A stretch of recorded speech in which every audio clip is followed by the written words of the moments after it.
Yang kedua, kemarin sudah dijelaskan menurut hadis menurut pendapat ulama bahwasannya tobat itu ada syaratnya. Ketika tobat kepada Allah Subhanahu wa taala, syaratnya ada 3. Yang pertama, harus berhenti dari maksiat yang dilakukan. Yang kedua, menyesal terhadap maksiat yang dilakukan. Dan yang ketiga adalah tidak mengulangi maksiatnya lagi. Tapi kalau bertaubat hubungannya dengan sesama manusia, maka syaratnya ada 4, yaitu ditambah satu lagi, meminta halal atau meminta maaf kepada orang yang dizolimi atau orang yang disakiti. Jadi kalau kepada Allah hanya 3 syaratnya, kalau kepada sesama manusia ada 4. Syarat-syarat semua ini harus dilakukan. Jika salah satu saja tidak dilakukan, maka taubatnya tidak sah.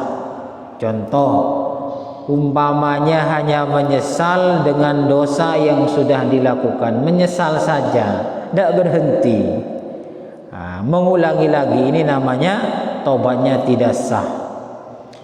Atau bilang tobat, wes saya tidak mau zalim kepada tetangga, kepada orang lain, tobat, tapi tetap menyakiti orang lain atau tetangganya. Jadi orang yang mengatakan taubat tapi masih membuat orang lain sakit hati, membuat tetangganya tidak enak, sama saja itu taubatnya tidak sah. Umpamanya masih mengganggu orang lain, mengganggu tetangganya atau menyakiti tetangganya. Menyakiti tetangga atau orang lain ini banyak macamnya. Ada yang disengaja, ada yang tidak disengaja. Ada juga yang memang balas dendam. Pokoknya kalau sesuatu tidak enak kepada tetangganya, itu juga zalim atau menyakiti orang lain. Ya, kalau tobat dia harus berhenti menyakiti orang lain. Sekarang hadis yang pertama, wa an Abi Hurairah radhiyallahu anhu qala sami'tu Rasulullah sallallahu alaihi wasallam yaqul wallahi inni la astaghfirullah wa atubu ilaihi fil yaumi aktsara min 70 marrah, rawahul Bukhari. Ini menurut hadis riwayat Bukhari, Rasulullah ini mengatakan, sungguh saya itu beristighfar dan bertobat kepada Allah dalam sehari semalam lebih dari 70 kali. Jadi bahasanya lebih dari 70 kali. Ini kalau hadis riwayat Bukhari. Beda dengan hadis riwayat Muslim. Jadi hadis itu memang ada kadang beda sedikit. Makanya ulama ada yang beda pendapat. Ada yang menurut Imam Syafi'i, Imam Maliki, Imam Hambali, Imam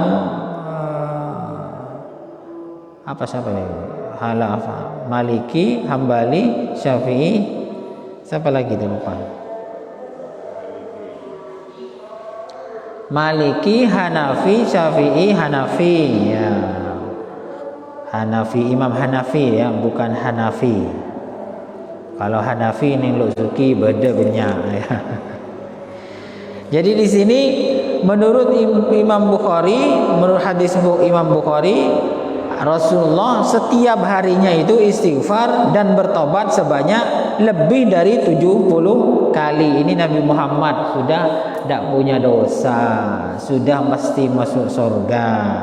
Kita belum pasti masuk surga, ya harus niru Nabi Muhammad minimal 100 kali istighfarnya, tobatnya juga. Jangan merasa aman merasa soleh ya usah ya. Nabi Muhammad saja masih taubatnya setiap hari lebih dari 70 kali. Kemudian yang nomor 2 ini yang menurut hadis riwayat Muslim, mirip cuman agak sama. Wa anil Mu'aghirah bin Yasar al-Muzanni radhiyallahu anhu qala Rasulullah sallallahu alaihi wasallam, ya ayyuhan nas tubu ilallahi wastaghfiruhu. Wahai para manusia, kata Nabi, tobatlah kalian semua kepada Allah dan minta ampun kepada Allah. Fa inni atubu fil yaumi mi'ata marrah. Saya ini bertobat setiap hari itu 100 kali. Ini menurut hadis riwayat Muslim. Nabi Muhammad itu tobatnya 100 kali. Kalau menurut Imam Bukhari, hadisnya itu Nabi Muhammad tobatnya setiap hari lebih dari 70 kali. Beda sedikit ya, beda sedikit. Di sini yang membuat orang itu atau imam itu, para ulama beda pendapat. Bukan hanya soal istighfar dan tobat, di hal-hal lain pun Nabi Muhammad kadang memberi sepertinya 2 pendapat. Contoh begini, Nabi Muhammad itu pernah menyuruh Bani Quraidah, sahabat, untuk pergi ke Bani Quraidah. Kata Nabi Muhammad, jangan sholat maghrib kecuali kalau sudah sampai ke Bani Quraidah, kalau sudah sampai kepada desa itu umpamanya.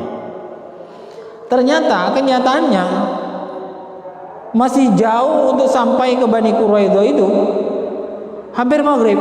Hampir maghrib. Jadi Rasulullah mengatakan jangan sholat asar kecuali kalau sudah sampai ke Bani Quraidah. Waktu perjalanan ternyata tidak sama dengan kenyataan ya. Keinginan tidak sama dengan kenyataan. Nabi Muhammad justru para sahabat pergi ke Bani Quraidah itu belum sholat maghrib, belum sampai, belum sholat asar, belum sampai ke Bani Quraidah. Jadi mepet sholatnya, waktu sholatnya. Akhirnya para sahabat di pertengahan jalan berbeda pendapat. Ini kata Rasulullah harus sholat di desa Bani Quraidah. Nah, tapi kenyataannya sekarang mau maghrib belum sholat asar. Bagaimana ini? Nah, di sini sahabat ada 2 pendapat. Ada yang mengatakan, harus sholat sekarang ini tidak sesuai dengan prediksi. Kata yang baru satunya, ya enggak, pokoknya harus sholat di Bani Quraidah, ini perintah Rasul. Akhirnya setelah pulang dari tempat itu, lapor kepada Kanjeng Nabi, gimana ini Kanjeng Nabi? Kita ada kejadian seperti ini. Perintahnya jenengan kan jangan sholat asar kecuali sampai Bani Quraidah. Ternyata pendapat di antara kita.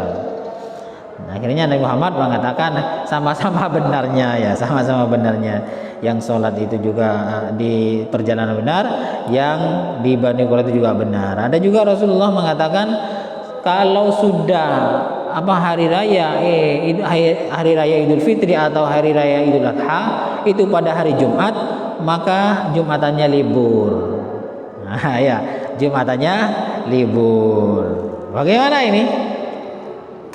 Akhirnya nyari libur sungguhan, karena jamaahnya yang jauh-jauh itu kan kasihan, pagi-pagi datang ke masjid untuk sholat Idul Fitri atau Idul Adha, kemudian pulang lagi jauh perjalanannya, kemudian mau Jumatan balik lagi.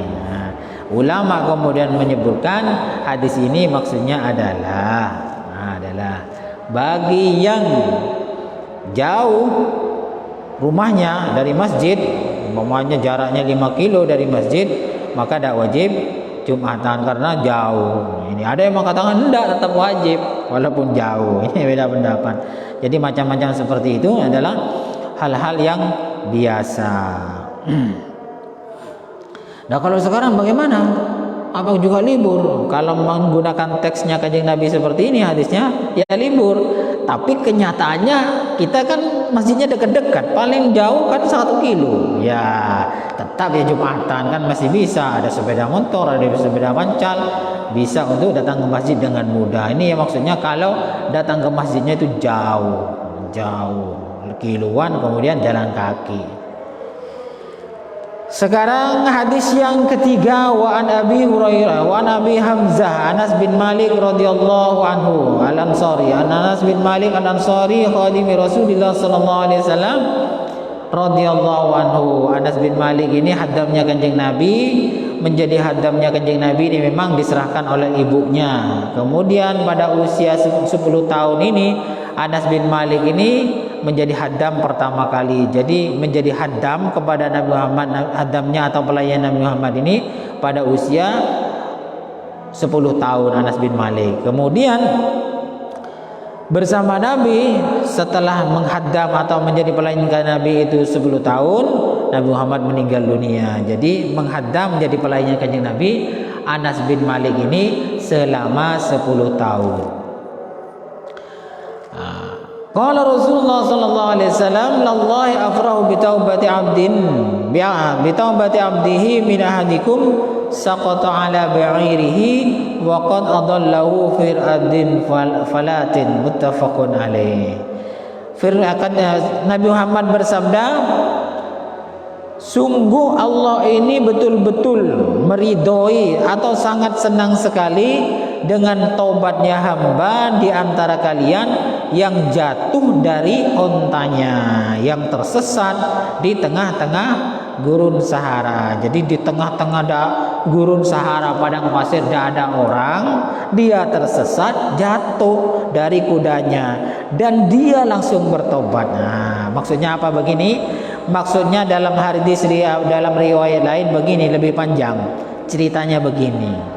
Ini begini ya, saking senangnya Allah itu, ibaratnya orang yang bertobat itu begini. Ada orang bepergian di tengah-tengah gurun Sahara. Kalau dulu gurun Sahara, kalau sekarang bulaan wis. Di tengah-tengah hutan, tiba-tiba dia ngantuk tidur di bawah pohon. Capek ya, capek. Setelah tidur di waktu tidur di bawah pohon di tengah-tengah hutan, tiba-tiba kudanya hilang. Yang ada di kudanya itu pakaiannya, makanannya, minumnya, semuanya ada di kuda itu. Ternyata hilang. Setelah hilang, bingung. Ya namanya bekal hidupnya, sanggungnya sudah ada di kuda, semua itu hilang, semua ikut kuda. Bingung, posang bawahnya. Bingung di tengah hutan atau di gunung Sahara, mencari kemana-mana, ternyata tidak ketemu.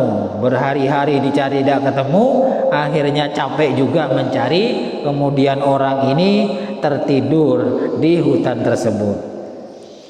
Setelah tertidur, tiba-tiba ketika bangun itu kudanya ada di depannya, ada di sampingnya. Ketika bangun, ternyata kudanya ada di sampingnya, masih lengkap dengan bekal atau sangunya. Bagaimana perasaan orang ini?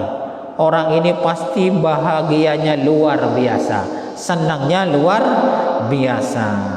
Allah Ta'ala itu kalau ada orang yang bertaubat, lebih senang, lebih ridho daripada orang yang bahagia barusan kehilangan dan ketemu lagi barangnya. Jadi begitu. Jadi saking senangnya Allah, saking ridhonya Allah, lebih senang, lebih ridho ketika ada hambanya bertobat. Jika dibanding dengan orang yang tadi kehilangan kemudian ketemu itu, lebih senang daripada itu perasaannya, gitu loh. Jadi saking senengnya membeda orang tobat nih Allah Ta'ala seneng sarah begitu. Jadi lewana wong tobat itu senengi Allah Ta'ala itu ridhonya luar biasa. Makanya kita itu diwajibkan untuk terus bertobat, karena satu ingin menghapus dosa-dosa, juga membuat Allah Ta'ala ini senangnya atau ridhonya luar biasa. Kemudian ada yang bertanya lagi begini, Nabi Musa mungkin yang bertanya begini, ya Allah, seperti apa kasih sayangnya engkau kepada hambamu? Jadi bertanya. Akhirnya dijawab oleh Allah gini, kamu jangan bertanya ya, jangan bertanya. Ketika ada kejadian sesuatu yang tidak enak menurut kamu jangan bertanya, kata Allah.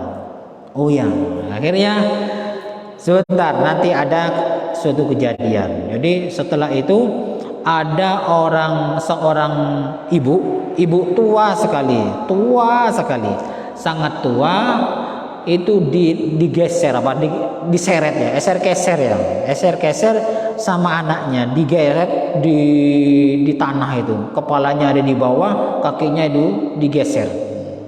Janjinya tadi gimana? Ketika ada kejadian, kata Allah, jangan bertanya, diam, biarkan saja, jangan dihalangi. Akhirnya orang ini kalau kata Nabi Musa kayaknya, kemudian Nabi Musa ini melihat orang itu, nenek-nenek itu, orang sudah sepuh, digeser, diseret, yang kepalanya ada di tanah itu, sama anaknya sendiri, anak kandungnya sendiri. Kemudian setelah itu ibunya bilang, nak, berhenti nak, saya sudah tidak tahan, nak, berhenti nak, saya sudah tidak tahan. Tapi terus sama anaknya itu diseret sampai berdarah-darah. Nah, berhenti nak, saya sudah tidak kuat, nak, kata ibunya yang sudah tua. Tapi anaknya itu tetap aja menyiksa ibunya. Setelah capek, anaknya itu mengatakan, diam. Kemudian orang tua ini, nenek ini mengatakan, nak, saya walaupun orang tuanya kamu disiksa seperti ini, saya masih kasihan kepada kamu. Mudah-mudahan dosa-dosamu diampuni oleh Allah dan dimasukkan kepada surganya Allah Ta'ala. Kata Allah, kasih sayang saya kepada hambaku ini lebih indah, lebih baik, lebih tinggi daripada ibu yang diseret berkali-kali sampai berdarah-darah ini, kemudian masih mendoakan kepada anaknya.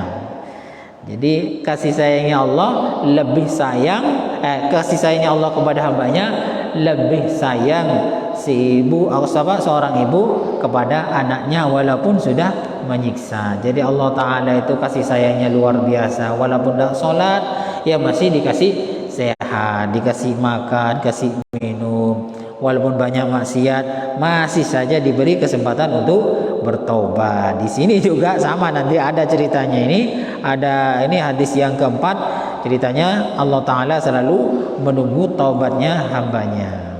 Jadi dalam urusan bertobat, ketika hambanya bertobat, Allah itu lebih senang, lebih ridho daripada senangnya seseorang yang hilang barang berharganya, kemudian dicari kemana-mana gak ketemu, tiba-tiba barang hilangnya yang berharga itu ada di depan matanya. Nah, Allah Ta'ala itu lebih senang, lebih ridho daripada orang yang kehilangan kemudian ketemu barangnya ini. Artinya kita ini memang diharuskan untuk selalu bertobat kepada Allah Ta'ala. Mas senang pangeran ya, mas senang Allah Subhanahu wa Ta'ala. Sampai di sini dulu, mudah-mudahan bermanfaat. Kurang lebihnya saya mohon maaf. Wallahu a'lam bishawab. Al-Fatihah.